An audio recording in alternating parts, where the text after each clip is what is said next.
Welcome, everybody, to the Advanced Selling Podcast, the longest-running sales training podcast in the history of podcasts. My name is Bryan Neale. My name is Bill Caskey. You're used to hearing us every week, Monday morning, starting your day. We're so appreciative of our listeners. We've been doing this a long time, and we've had people that have been with us the whole time. We're so thankful for that. And some of you just got here. You just found us. You Googled sales podcast, and on some list, you saw the Advanced Selling Podcast. Mm-hmm. And after you listen to all the other great podcasts, so who are the good ones right now? Will Barron's great. Mm-hmm. Gittimer's got his own. Jeb Blunt's got his own. All those, and then you got to us, and you're like, "I found it. This Here we is are, Advanced Selling Podcast. That's it. We love it. No, we've been over the last couple of months. You've probably seen them on LinkedIn. We've been named to some top 20 lists, some top 10 lists, top 1,000 lists. We don't talk about that much because we're just humble. There's so much humility here. It's not about the list. No, it's not. It's about the listeners. And we pay good money to be on those lists. I just looked up a list, and which you know that, but I never seen it. Like it literally says on the website, this is paid. No. It's not a pod. We've never paid anything to be on a podcast list. It was for another thing. For like sales training company or sales speakers or something like that, which is fine, pay to play, but that's right. Not us. We're organic. Never advertise the Advanced Selling Podcast either. Right? Never put a banner up. Yeah. Speaking of organic, we talk about the Advanced Selling Podcast Insider Program. If you're interested in being a part of that group, we meet once per month, the first Friday usually of the month. You can go to advancedsellingpodcast.com/insider to find out what the next few months of curriculum will be. And you can also join there. It's nominal. It's a monthly tuition, but it's very nominal. We have I told her I would do a shout out, Marissa Jones, who is, hopefully it's okay if I use her last name. She is pregnant, due like any time. She may have, by the time this episode is released, she may have actually had the baby, but she's having a baby, and she's one of our insiders and always really active and a wonderful person, and takes all the advice and actually goes and executes it, and has had some real big wins since then. And so I just want to do a shout out to Marissa. Fantastic. What kid is it? Her first kid? Do you know? First child. First kid. Hi, Marissa. Yeah. We don't know actually gender, baby name. Nothing. Oh, you know what? I should know that. I don't. It's all right. It's all right. Yeah. That's fantastic. It is the season, isn't it? Has there been a COVID baby spike? Has anyone done that math yet to see if there's? I haven't heard anything. It would have happened by now. I would. Yeah, right. It would happen in 2021. No, I don't know. It's very, very fun. It's interesting how you do, and you're a little ahead of me, but you go through these life phases where like all of your friends have babies or you have babies. Then you get older, and now my kids are college and teenagers and stuff like that, and then you see your clients and people get baby, and then you move to grandparent stage. You're in that stage, So your view of procreation has a different lens in each of those areas. You know what I mean? Absolutely. Wow. Yeah, I'm experiencing that with Kara's new little girl named Palmer. She named her Palmer. I think I mentioned that name. I love that. It is. Such a great name. I'm going out there here in a couple of weeks to Denver to visit and make myself known to her. I've been doing some recordings before she was born, but great. I doubt if she'll come alive and say, "Papa, where have you been? I love your music. I love your recording. Papa, what kind of microphone are you using on that?" Exactly. Is that the SM7B? It is. Exactly. Thank you, Palmer. And I love that you said this is an Indiana thing. You said here in a couple of weeks. That's an Indiana thing. So I'm going in to my in-laws. They're from small town Newcastle, Indiana, and they'll say, I think we're going down on the dock here in a minute. I think we're gonna go to dinner here in a couple hours. It's a total Indiana thing here in a time frame. Yeah. Here in about 30 minutes, I think the plumber's supposed to be here. Plumber's supposed to be here in about 30 minutes. It's funny, isn't it? Say that. Sounds a little Canadian to me. There's a little touch of Canada in there, but you betcha. Shoot. Where's Scott Snowden when you need him? That's right. All right. So our topic today, tee this up, and full disclosure to you listeners. So we are you might call this an advice show, where the hosts dispense advice to the listeners versus an interview show where the hosts interview guests.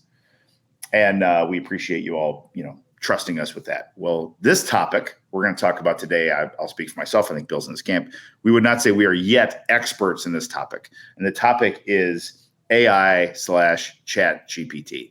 And how do I use these tools? What should I think about this new technology if I'm a professional salesperson and I listen to the Advanced Selling podcast?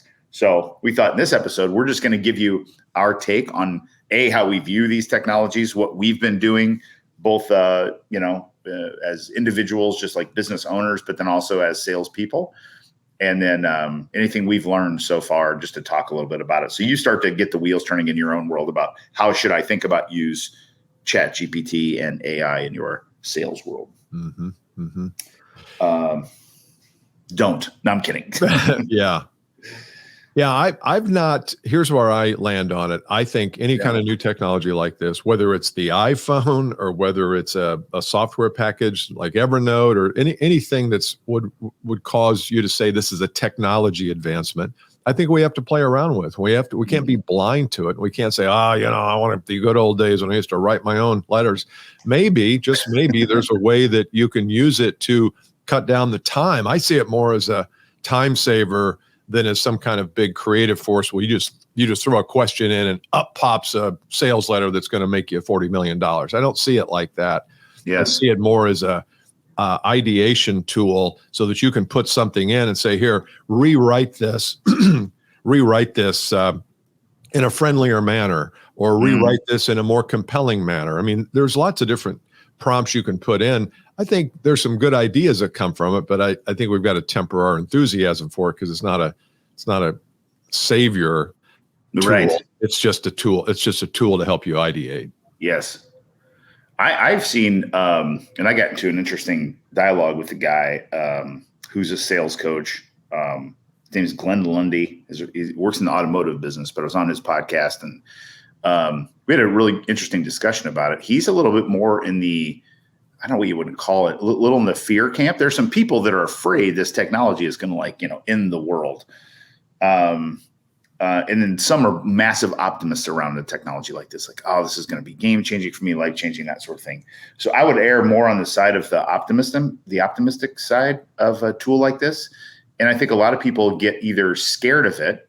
This is going to replace me, especially if I'm a front end salesperson, who's like a SDR, BDR person. Or is sales going to become fully automated and not need any humans? And therefore, does my function, is there any need for the Advanced Selling podcast anymore? Could be. Yeah, that's a fear. So I don't like to live in that fear space. So I like to say this, let's stay in the mode of how can this help me? Because I also think it's a skill to learn, kind of like LinkedIn. If you go to get a job right now, a sales job, the first thing any good VP of sales or CRO is going to do is look at your LinkedIn profile and look and see how you've embraced this personal branding technology. Yep. I think they're going to do the same thing for ChatGPT and say, how do you use ChatGPT? And if you don't even know what a prompt is, they're like, well, what kind of prompts do you use? Or how do you, you're like, what's a prompt?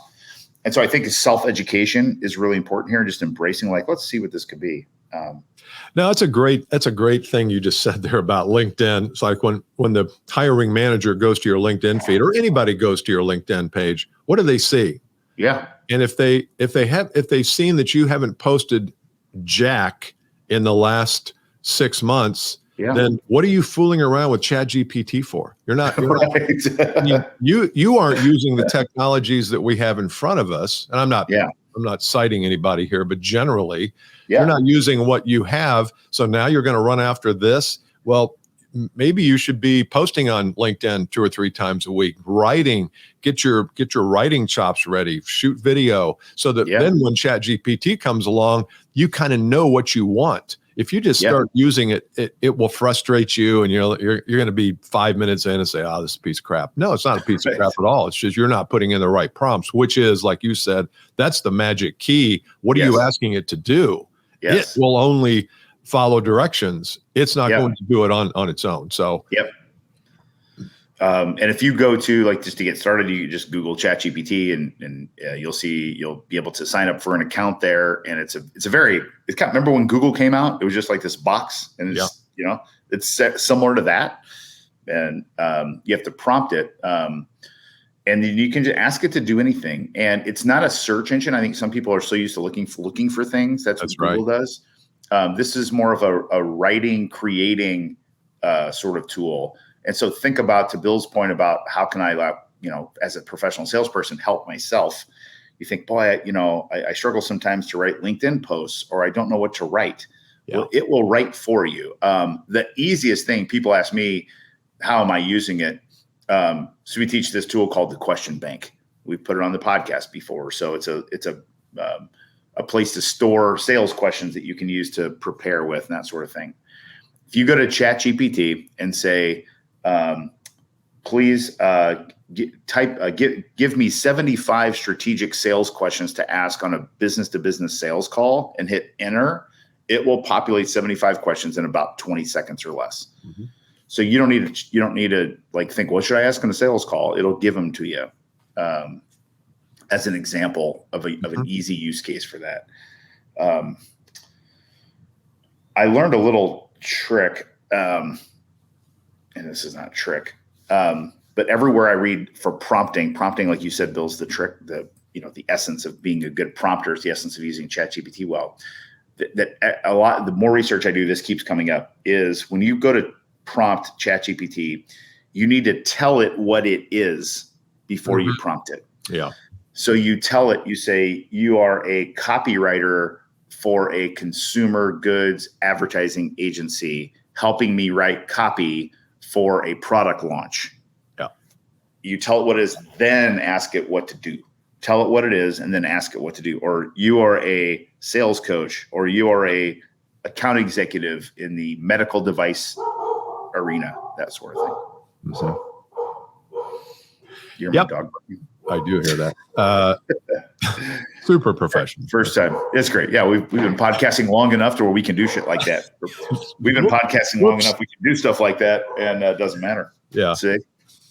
Yeah, I think that's right. And so where I would, if I were a listener and I hadn't even gone in and done anything with it yet, go to chatgpt.ai maybe. I think it's .ai. Anyway, just Google that and just go in and it's free. You can just try some prompts, try some things. One of the things Travis does with our program is he puts in the audio. I think he transcribes the audio first and then puts it into Chat GPT, and then Chat writes the email or writes the show notes. So if you have a recording of, maybe it's an interview you did or a recording of a presentation, just get it transcribed, put it into Chat GPT and say, here, please give me a 12-point summary of the discussion points here. Now that might be a post, or that might be a follow-up email, or yes. So you have to think of it as a content creator based on your prompts and your questions and how you instruct it. Yes. I don't. You think, go ahead. I was going to say, I don't see the end of the world coming with it. I think it's a lot like VR. Remember, VR was huge 3 or 4 years. Everybody's talking about it. Do you ever see it? No, you don't see it. No. Metaverse. The metaverse was like, oh, it's going to change the way we think about it. Where is that? Well, metaverse. As soon as all the Facebook people have to go back to work like they're making them do, it'll be back. They don't like. They have to go back to the office. That's true. Yeah, it's OpenAI. OpenAI.com is where you find ChatGPT, and that's the next. Each updates are there, and you can sign up for an account. OpenAI.com. And now I will say, no one believes me with this, but it's impossible for AI to take over the world. You know why? Because we have something that it needs that we have control over and it doesn't. We have the power. We have the power cord. We can just unplug all the crap. Oh, yeah. Right. We can all, if it gets really bad, all of us at one time, okay, at noon Eastern time on Tuesday, everyone unplug all your stuff. Yeah. And just let it sit for a minute and we'll be fine. Then we'll figure the rest out. It'll reboot though. It'll reboot. Yeah, come back even worse. It can't make its own power, and it's got to have power to work, and it can't make its own power. So we win. We win. I was listening to Elon Musk the other night talk about AI, and he seems a little more scared of it than the average person because he knows what it is, or he's scared because it might be a problem for his cars and Twitter and things. I don't know, but right. it was very hard. He's a hard guy to understand anyway. I don't like or dislike him. I don't love or dislike him, but he's very difficult to follow in a conversation. And when he starts talking about technical things, he pauses and he stops and he interrupts himself. And sometimes it's very uncomfortable. I had no idea when he was saying it could destroy the world, and he tried to explain it. I wasn't getting it. I wasn't. Maybe I'm just demented. Well, I don't think so. He's just a different person. He is. He's quirky, and if he would, I've heard him communicate better in certain. Maybe it's the context of where he was. He was on a TV show. Maybe he was a little self-conscious, but man, he's hard to follow. Yeah. I just can't tell if he's got an accent or not. He's American. You know what I mean? Is he like from Sweden or Norway, or is that just how he talks? South Africa. But he did. I think he did. He came from. Yeah, he kind of came from meandered around somewhere. Yeah, and then came over through Canada into the U.S. So. He's a global citizen. He has an accent. You can't, unlike Evansville or Jasper. He's the international man of mystery. He is the Austin Powers of today. That's funny. So, hey, main thing, go to openai.com. Just go play around and learn how to prompt, pay attention to this. Ask yourself how you can use it. I love Bill's sidebar too about getting the other technologies too. Don't go do Chat GPT if you've got 48 LinkedIn followers, you've never posted anything. Get good at the basic stuff now. But I would embrace it. I think it's going to be a great thing. We got to figure out how to use it. And I think it's a good skill to have. So if you get an interview later, how to use Chat GPT is to say, I do know how to use it and have some examples. You need to understand it and have all the buzzwords around it and then not use it. So totally. Ask you about it. You sound like you know what, like us. Not like you know what you're talking about. Okay, exactly. Yeah. All right. Okay. See you next time. Make sure you join the Insider Group 1. Yes. So you can see Marissa. You get to meet Marissa and her new baby. And that's right. One reason to join. Other than that, there's really great advice. And it's the biggest bang for the buck going in the sales coaching world. So. And babies can attend free. Welcome. Exactly. On the labs. One of our promotions. All right. See you next time. Bye. Bye.